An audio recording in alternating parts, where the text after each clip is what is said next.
నమస్తే. తదుపరి రెండవ అధ్యాయం, కార్తీక మాసం రెండవ అధ్యాయము, కార్తీక సోమవార వ్రత మహత్యము. వశిష్ఠ మహర్షి జనక మహారాజుతో ఈ విధంగా చెప్తున్నాడు. ఏమని?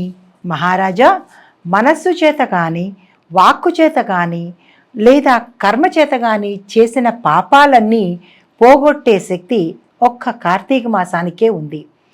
అయితే త్రికరణ శుద్ధిగా ఈ వ్రతాన్ని ఆచరించిన వారు తప్పనిసరిగా కైలాసాన్ని చేరుకుంటారు. అయితే కార్తీక మాసంలో అన్ని రోజుల్లోనూ సోమవారానికి మరింత ప్రత్యేకత ఉంది. అయితే ఈ మాసంలో వచ్చే సోమవారం శాస్త్ర విధిగా, అంటే స్నానము, జపము, తర్పణము, దానాలు ఇలా చేసిన వారికి 1000 అశ్వమేధ యాగాలు చేసినంత ఫలితాన్ని ఈ వ్రతము ఇస్తుంది. సోమవార వ్రతం రోజు 6 రకాలు ఎలా చేయాలి అంటే 6 రకాలుగా సూచించారు. 1 ఉపవాసము, 2 ఏకభుక్తము, 3 నక్తము, 4 అయాచితము, 5 స్నానము, 6 తిలదానము. తిలలు అంటే నల్ల నువ్వులు అన్నమాట. తిలదానము. ఇలా 6 రకాల ప్రత్యేకతలు ఉన్నాయి. అయితే మొదటిగా ఉపవాసము అంటే అందరికీ తెలిసిందే. కార్తీక సోమవారం పగలంతా ఉపవాసం ఉండి సాయంత్రం సమయంలో శివుడికి అభిషేకం చేసి, అంటే ప్రదోష కాలంలో అభిషేకం చేసి నక్షత్ర దర్శనం అయిన తర్వాత తులసి తీర్థం తీసుకొని మరునాడు ఉదయం పూజ అయ్యాక బ్రాహ్మణులకి భోజనం పెట్టి అప్పుడు తాను భుజించాలి. దీది ఉపవాస నియమం అన్నమాట. తదుపరి 2వది ఏకభుక్తం, అంటే ఒకసారి మాత్రమే తినేది. ఉపవాసం చేయడం సాధ్యపడిన వారు ఉదయమే లేచి యథావిధిగా స్నాన కార్యక్రమాదులు, పూజ, సంధ్యావందనాలు ఇవన్నీ అయిపోయాక బ్రాహ్మణులకు పెట్టి తాను కూడా భోజనం చేసేయాలి. సాయంత్రం వేళ అంటే ప్రదోష సమయాన పూజ పూర్తి చేసుకొని తులసి తీర్థం మాత్రమే తీసుకోవాలి. ఇది ఏకభుక్తం తాలూకా నియమము. 3వది నక్తము. నక్తము అంటే పగలంతా ఉపవాసం ఉండి రాత్రిపూట పూజ చేసుకొని నక్షత్ర దర్శనం చేసుకొని అప్పుడు భోజనం చేయడాన్ని నక్తము అంటారు. అయితే శక్తి కలిగిన వారు ఉపాహారం తీసుకోవాలి. అది కూడా సాధ్యపడదు అని అనుకున్న వాళ్ళు పండు, ఫలాన్ని ఏదైనా భుజించవచ్చు. 4వది అయాచితం. అయాచితము అంటే తాము ప్రయత్నం చేసుకోకుండా, అంటే మన ఇంట్లో వంట చేసుకోకుండా, ఇంటిది కాకుండా ఎవరైనా తమంతట తాముగా పిలిస్తే భోజనానికి వెళ్ళి అక్కడ భోజనం చేయడాన్ని అయాచితం అంటారు. తర్వాత స్నానము. ఏదైనా కారణం వల్ల పైన చెప్పినవి ఏవీ చెయ్యలేకపోవడం, అసాధ్యం కాని వాళ్ళు, చెయ్యలేకపోయిన వాళ్ళు కనీసం శాస్త్రవిధిగా స్నానం చేసి పరమేశ్వరుడికి త్రికరణ శుద్ధిగా పంచాక్షరీ మంత్రాన్ని జపించుకొని ప్రదోష సమయాన అభిషేకం చేసుకుంటే అది కూడా తత్సమానమైన ఫలితాన్ని ఇస్తుంది. తదుపరి తిలదానము. తిలలు అంటే నల్ల నువ్వులు. మంత్ర విధి విధానాలు ఏమీ తెలియని వాళ్ళు, అందరికీ విధి విధానం తెలియకపోవచ్చు కదా. అయితే ఏమీ తెలియని వాళ్ళు కార్తీక సోమవారం రోజు నదీ స్నానం చేసి లేదా జలాశయాల్లో కానీ ఏదీ కుదరలేదు అనుకుని ఇంట్లోనైనా సరే శుభ్రంగా స్నానం చేసి నువ్వులు తీసుకొని సంపూర్ణముగా, అంటే దేవాలయానికి వెళ్ళి లేదా పండితుణ్ణి ఇంటికి పిలిచైనా సరే సోమవారం రోజు సాయంత్రం వేళ ఆ పండితునికో పురోహితునికో ఈ తిలలను దానం చేస్తే ఈ పై చేసినవన్నీ వచ్చే ఫలితం ఏదైతే ఉంటుందో అది ఈ కార్తీక సోమవారంలో ఈ 6 రకాలు కానీ ఇందులో ఏ ఒక్క రకమైనా సరే చేసినట్టయితే అదే ఫలితాన్ని వస్తుంది. అయితే చెయ్యగలిగి ఉండి కూడా, అవకాశం ఉండి కూడా చెయ్యలేకపోతే వశిష్ఠ మహర్షి ఏం చెప్పారంటే కుంభీపాకంలో రౌరవాది నరకంలోకి వెళ్ళబడతారు, ఇది తథ్యము అని చెప్పడం జరిగింది. అయితే ఈ వ్రతాన్ని ఆచరించడం వల్ల అనాథలు స్త్రీ పురుషులతో సహా స్వర్గలోకానికి అంటే విష్ణుమూర్తి సాన్నిధ్యానికి వెడతారు.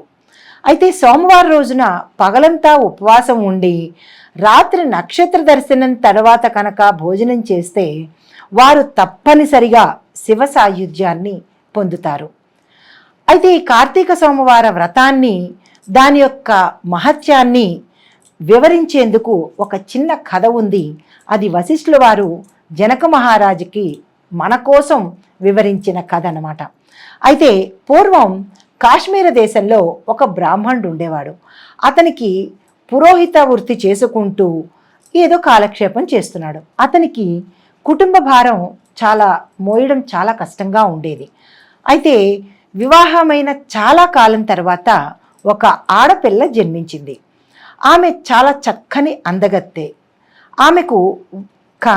ఆమెకు ఒక్క సుగుణం కూడా లెక్క పెట్టడానికి ఒక్కటి కూడా లేదు.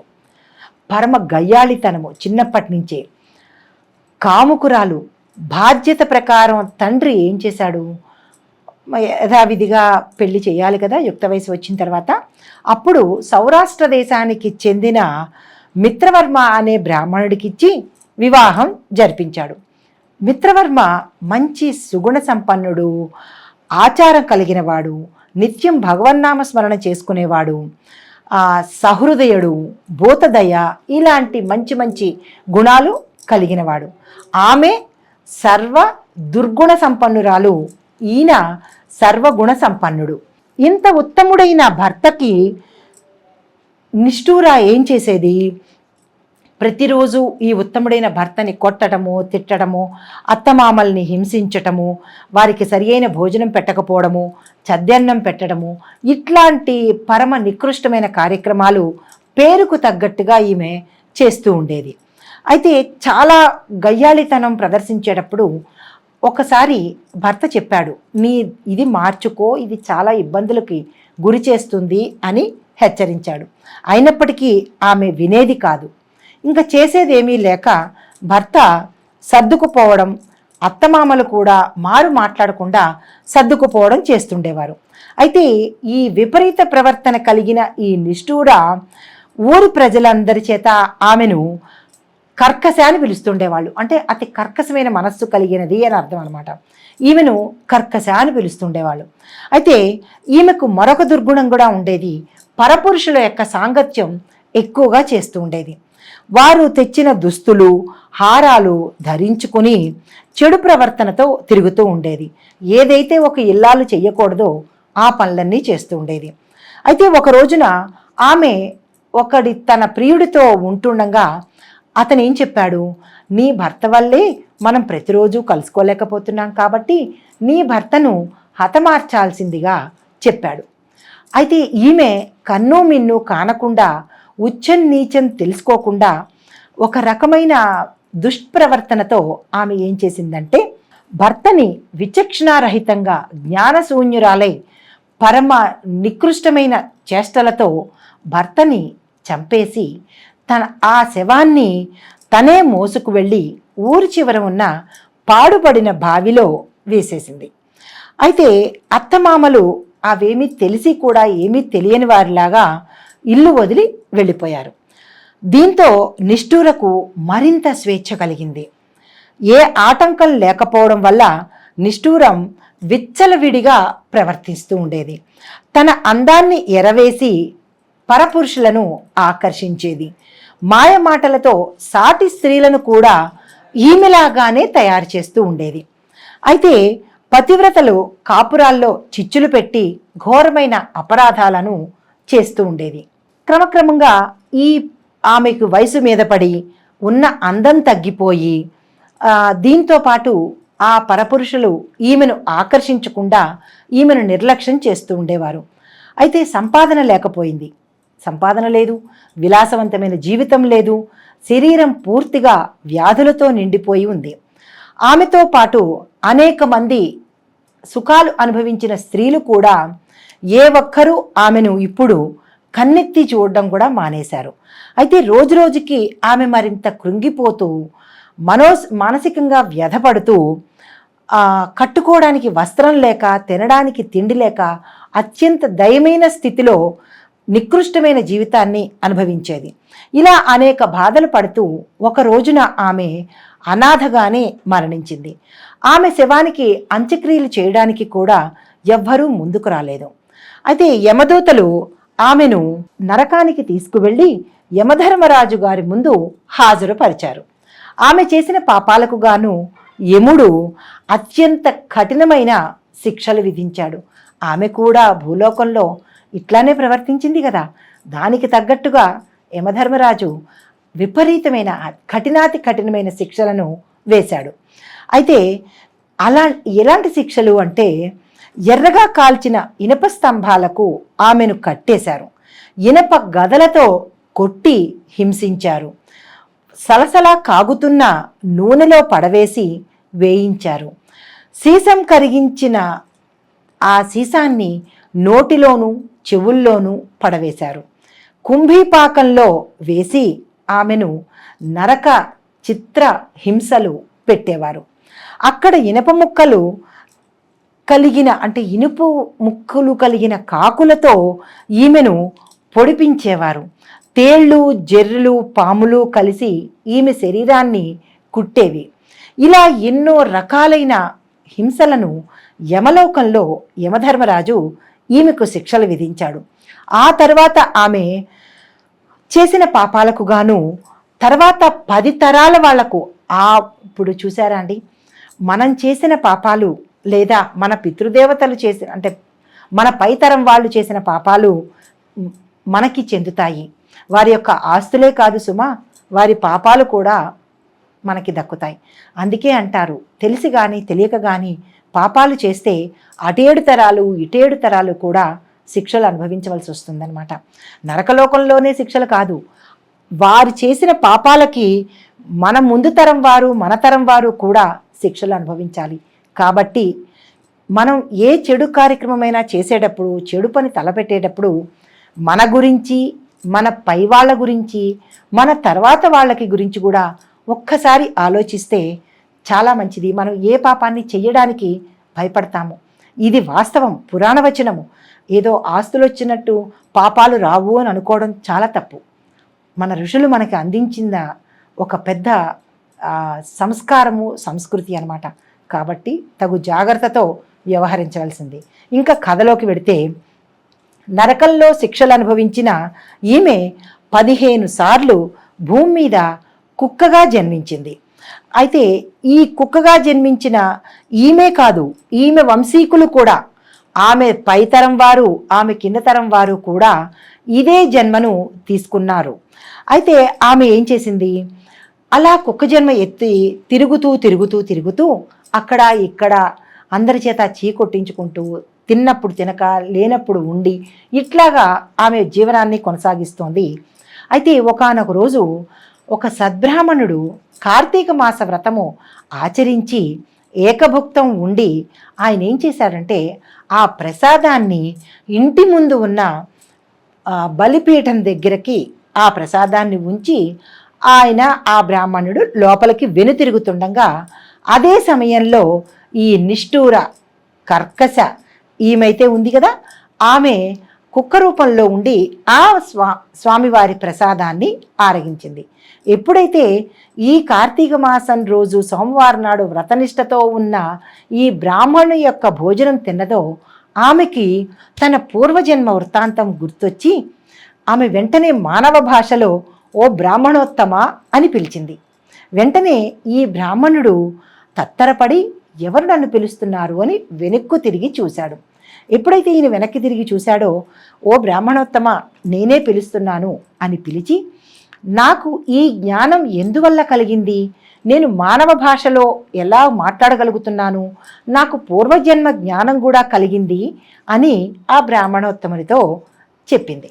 అప్పుడు ఆ బ్రాహ్మణోత్తముడు ఏమన్నాడు అంటే, నేను ఆచరించిన ఈ కార్తీక మాస వ్రత ఫలితం సంబంధించిన ప్రసాదాన్ని తిన్నావు కాబట్టి నీకు పూర్వజన్మలు గుర్తుకొచ్చాయి అనగానే, అప్పుడు ఆమె, అవును మహాత్మా, నాకు నా పూర్వజన్మ గుర్తొచ్చింది, ఇప్పుడు నన్ను కాపాడవలసిందిగా శరణు వేడింది. అప్పుడు ఆ బ్రాహ్మణోత్తముడు ఇంట్లోకి వెళ్ళి తన ప్రసాదాన్ని, తను అవపోసన పట్టిన గంగా జలం ఉంది కదా, ఆ జలాన్ని తీసుకొచ్చి ఆ కుక్క మీద చల్లాడనమాట.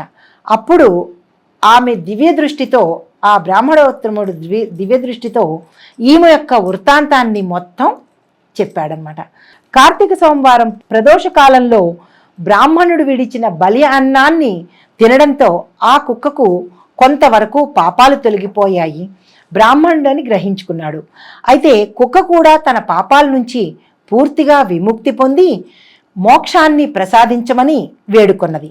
అప్పుడు ఆ జాలిగుండె కలిగిన బ్రాహ్మణుడు తాను చేసిన అనేక సోమవార వ్రత మహత్యాలలో ఉన్న ఫలితాన్ని ఆ కుక్కకి ధారపోశాడు. ఎప్పుడైతే ఆ కుక్కకి ఈ సోమవార వ్రత ఫలితము యొక్క పుణ్యాన్ని ధారపోశాడో వెంటనే ఆ కుక్క మంచి అప్సరసు రూపం దాల్చి దివ్యమైన స్త్రీ రూపంతో పితృదేవతల వర్గంలోకి చేరిపోయింది. స్వర్గం నుంచి విమానం వచ్చి ఆమెను ఎక్కించుకుని అక్కడి వారందరూ చూస్తుండగానే పుణ్యలోకాలకి ఆమె చేరుకుంది. జనక మహారాజా, కార్తీక సోమవార వ్రత మహత్యం వల్ల ఇంతటి గొప్పటి ఫలితం కలిగింది ఆమెకు, చూశారా అని వశిష్ఠుల వారు జనక మహారాజుకి కార్తీక సోమవార వ్రత మహత్యాన్ని వివరించారు. ఇప్పుడు రెండవ రోజు అనగా విధియ రోజు మనం ఏమేమి నిషిద్ధాలు, ఏం చెయ్యాలి, ఏం చేయకూడదు, ఏ మంత్రం పఠించాలి అనేది యథావిధిగా చెప్తాను. అయితే రెండవ రోజు తరిగిన వస్తువులు నిషిద్ధం. కలువ పువ్వులు, నూనె, ఉప్పు దానంగా ఇవ్వాలి. పూజించాల్సిన దైవం బ్రహ్మదేవుడు. జపించాల్సిన మంత్రం ఓం గీష్పతయే విరించియే నమః. ఓం గీష్పతయే విరించియే నమః అనే మంత్రాన్ని జపించాలి.